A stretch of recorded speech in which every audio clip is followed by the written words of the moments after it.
最近，百度网盘在网盘小程序广场里新推出了一种资源分享的小程序——网盘小飞机。通过网盘小飞机，百度小程序用户可以自由随机的投放资源和获取资源，就像是分享资源版的漂流瓶。网盘小飞机百度小程序获取资源的过程也被戏称为打飞机，而根据磊哥了解，网盘小飞机百度小程序简单来讲，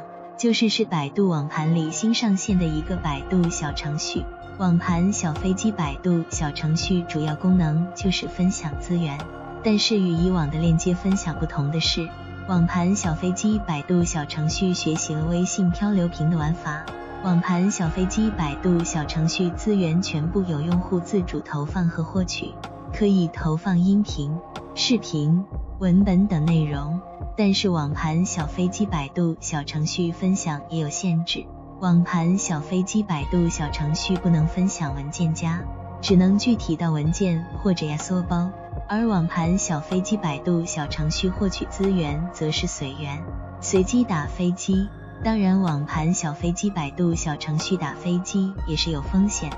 有玩过网盘小飞机百度小程序的网友表示，自己打下来部豆瓣评分挺高的电影，兴冲冲的点开一看，发现是那种带着手机进电影院偷拍的，直接翻机。网盘小飞机百度小程序就像微信漂流瓶捞瓶子一样，充满未知性。而通过网盘小飞机百度小程序，磊哥还发现，在网盘小飞机百度小程序里面还有为自己偶像推广拉票的视频搞推广的飞机资源。作为一个运营人来讲，这点个人觉得值得需要推广渠道的站长们学习借鉴，毕竟也算是一种营销推广的渠道。